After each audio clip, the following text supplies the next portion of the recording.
So, you see, Granny Jahiet was a mercenary when she was younger. She just talks like that out of habit. She's not trying to scare the children on purpose.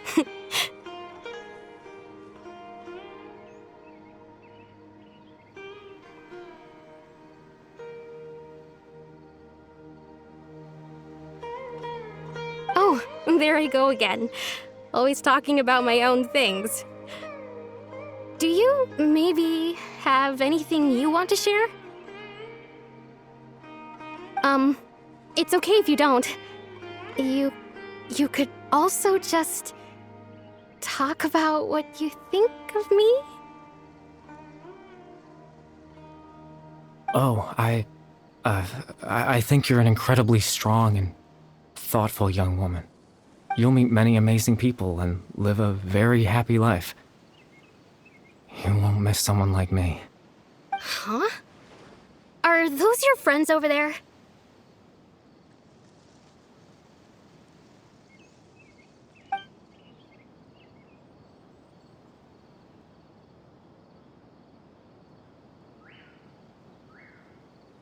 Oh, right! This version of Atosa hasn't met us yet! Friends? I guess you could say that. It must have taken them a lot of effort to find me. So, I should see what they need. I'm sorry, Atosa.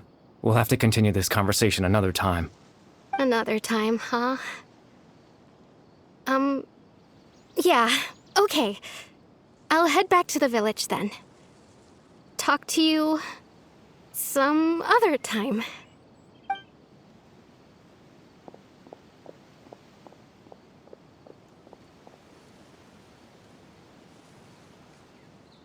It's nice to see you, Traveler. I believe this is the first time we've met.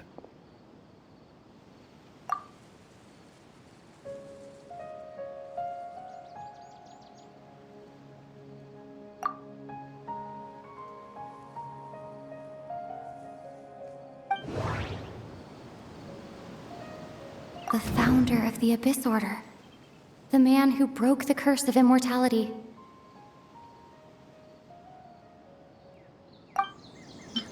Born into abject sorrow, he shall now become the Loom of Fate.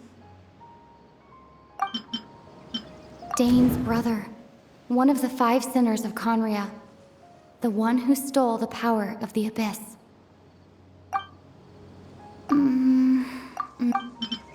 The founder of... Born into abject sorrow.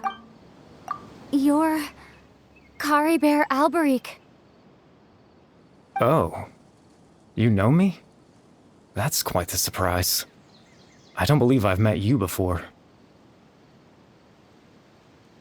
Oh, I see. It was the memory, wasn't it? Your sibling's memory. You saw... the me from back then.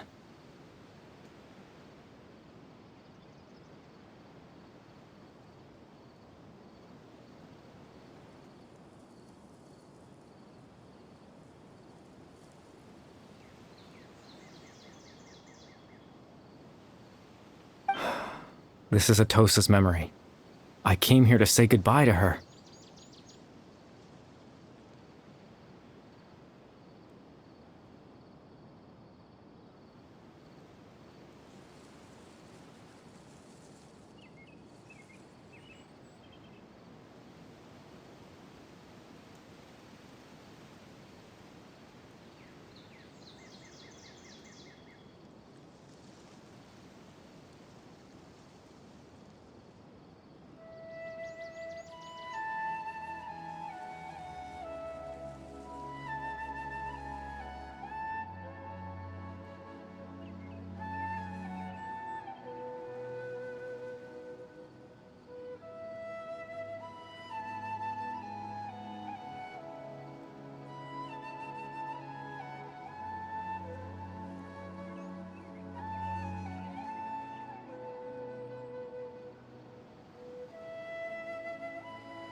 but I suppose I'll just leave her a message instead. Come, let's find somewhere else to talk.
I suppose you could call it the realm of my consciousness.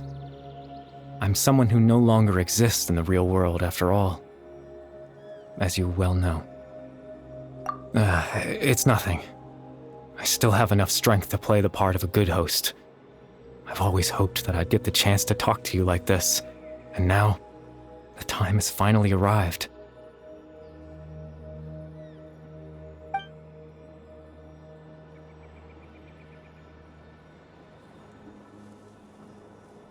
Extreme sorrow and pain, hope and regret coursing through your veins, and a degree of abyssal power that defies comprehension. Father told me that once I possessed all those elements, I would become the loom of fate. But, despite his intentions for me, I never truly became the loom of fate. I was merely used as a means for its construction. In truth, I died the moment I set everything in motion. The person you see before you now is nothing but a remnant of consciousness left over within the loom of fate.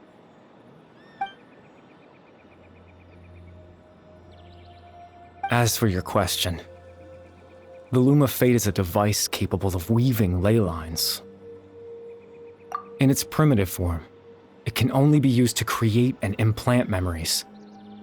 But, as more of it is completed, its power becomes stronger and stronger, until finally, it has the power to weave real ley lines of its own. Once fully completed, the moment it gains the power to weave ley lines, it loses the lower-level ability to influence memories. But it also becomes a tool that can change the entire world.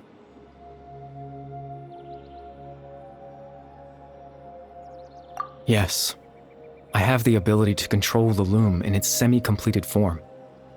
I suppose you can think of it as a form of compensation. After all, its existence cost me my life.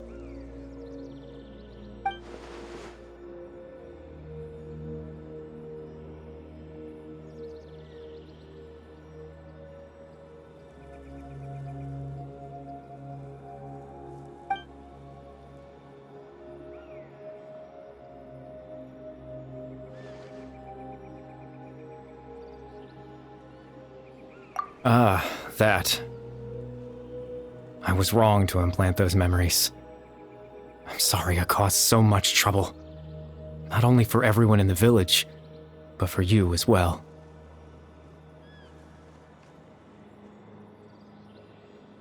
I just wanted them to feel like I once existed in this world. As if I had a chance at life.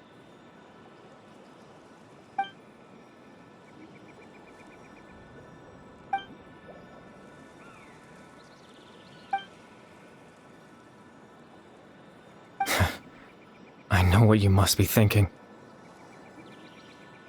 Why would I do something so meaningless? But I just couldn't accept it. I had to know what it would be like if I had my own life. What kind of person I would be. What other people would think of me. Chief Ahmadiyya, Baram, Granny Jahiyat, Atosa.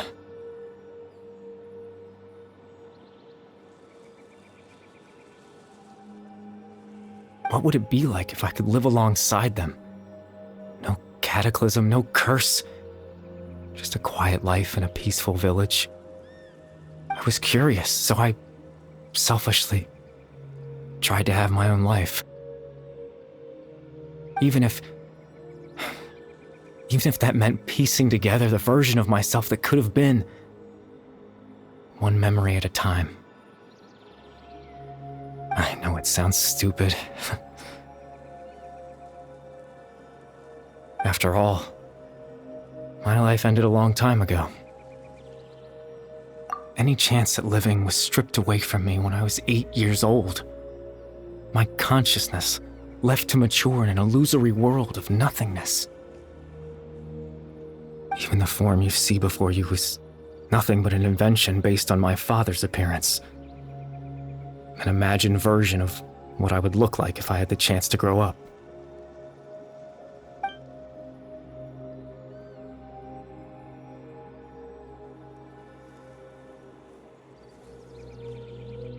I know. But there's nothing I can do to make them find me. If I could exist in the real world, I would return without a second thought and surprise them with the suddenness of it all. But, well, that's not possible for me.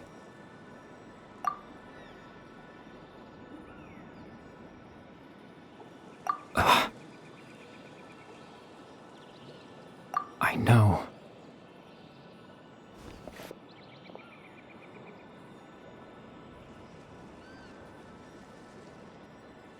Captain Dainsleif. Twilight Sword, you mean? No need to meet up with him. Things should already be settled on his end. Exactly. As someone who could only exist in people's memories, the fact that I'm able to talk to you in my consciousness like this can only mean one thing. The loom of fate has already been completed.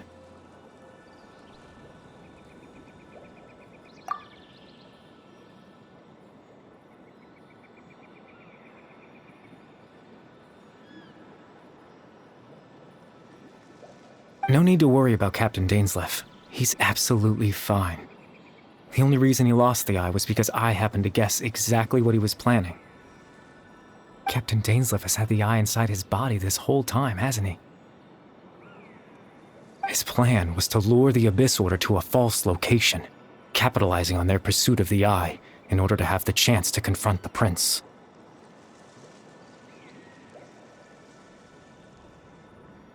He would then hand the eye to you and tell you to take it away from that location. That way, Captain Dainsleif could accomplish his own goal and ensure the safety of the eye all at once. A very thorough plan. That's right, because in his mind, he had given it to you already.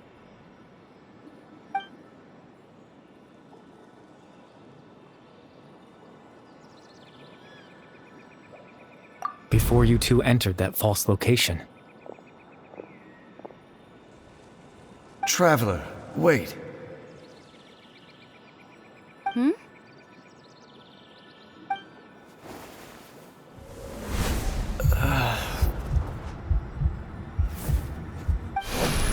We've no time to lose. Let's head inside.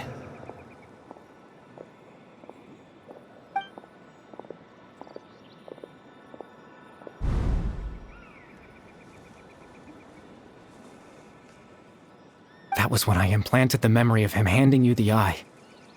Given the tense situation at that time, Captain Dainsleif failed to notice anything out of the ordinary, and took that memory to be real. I'm sorry, Traveler, but I needed the Loom of Fate to be completed. And to do that, we had to retrieve the eye.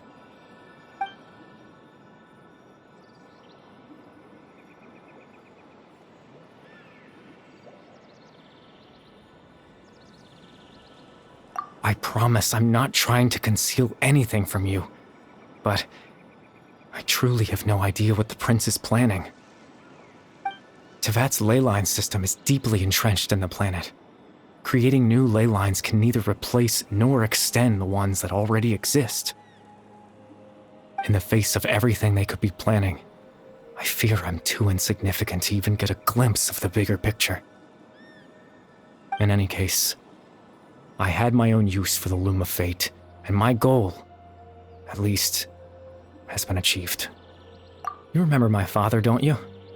Clotar Alberic. I believe you saw him in your sibling's memory. After he used the power of the Abyss to restore consciousness to my hilichurl form, I suffered from an indescribable level of mental anguish.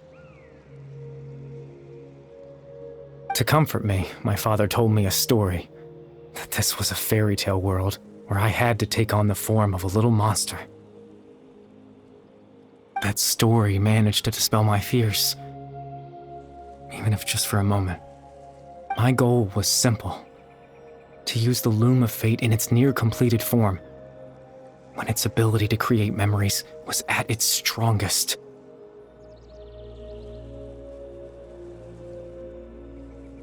To implant a specific memory into the minds of the hilichurls. In that memory, I would tell them a story, just like my father did for me. It was a story of fairy tales and love. But more than anything, it was the story of us.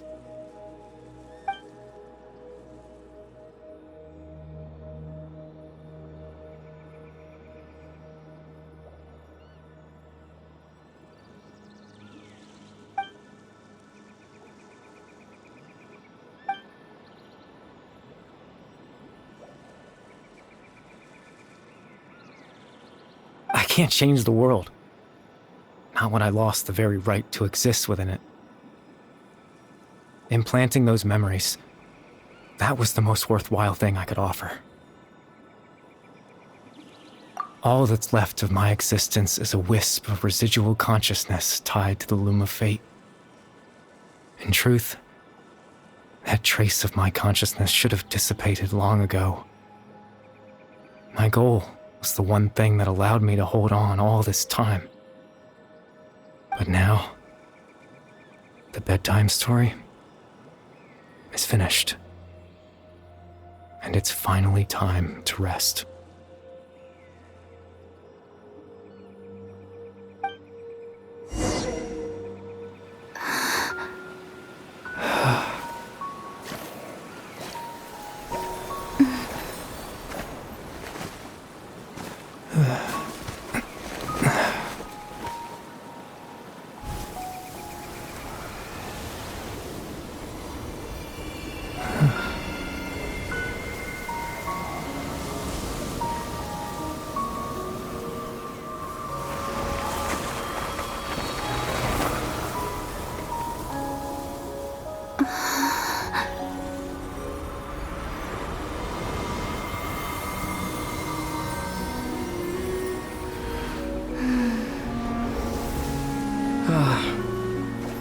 Looks like I was too late to see Kari Bear one last time.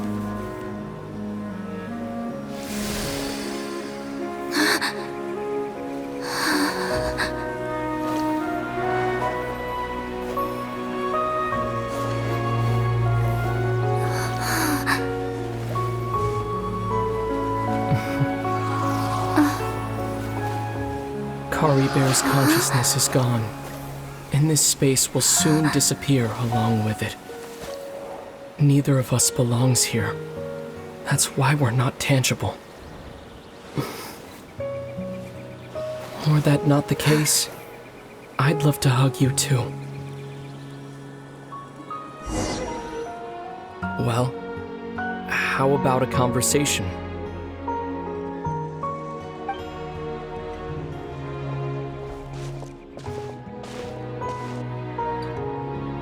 The chance to just stop and talk like this is certainly not easy to come by. Wouldn't you agree?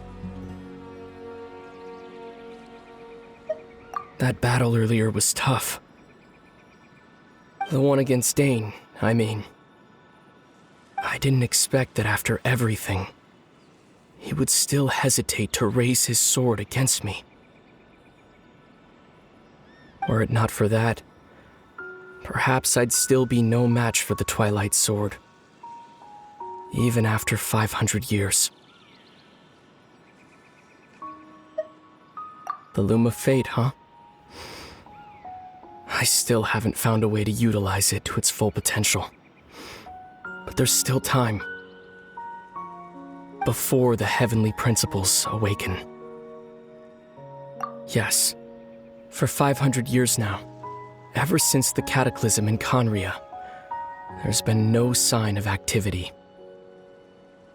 Not long ago, you witnessed the Hydro Archon destroy her divine throne, yes? Such a flagrant disregard for the rules, and still Celestia took no action. I suppose that's proof enough of the heavenly principles situation. However, the heavenly principles will awaken. We just don't know when that will be, or what might trigger it. You could say that. Just look at Kari Bear. He was so pure and single-minded. The space we now find ourselves is a perfect representation of who he was. Quiet and peaceful. Even as a hilly churl, seeing the terrible sight within the mirror wasn't enough to taint his spirit. He brought comfort to the people of this world, even though he was denied the very right to be a part of it. So ask yourself this. Who was it that deprived him of that right to exist? Of course, that's only one example. My feelings about the heavenly principles are too complicated to explain in just a few words.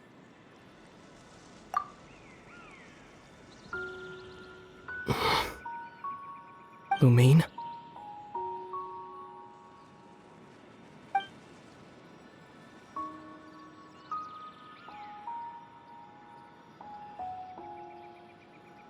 You're the only one in this world who calls me that.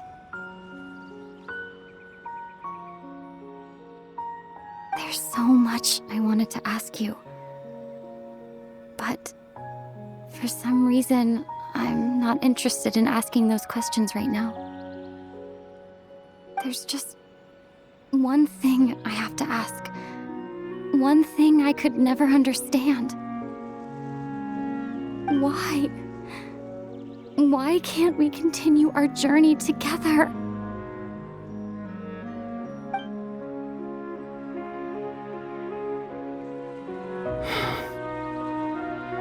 At the end of my journey, I arrived at a place known as the Sea of Flowers at the end.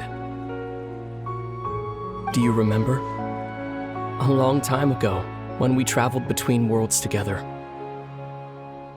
You told me you wanted to find a place in the universe where that one flower was in full bloom. To have a place like that suddenly appear before me? Well, Would you think of that as a coincidence? You mean? I miss you too, Lumine. But as this war continues to rage, and as I continue to seek that final answer, I don't even know how to face myself sometimes, let alone my own sister.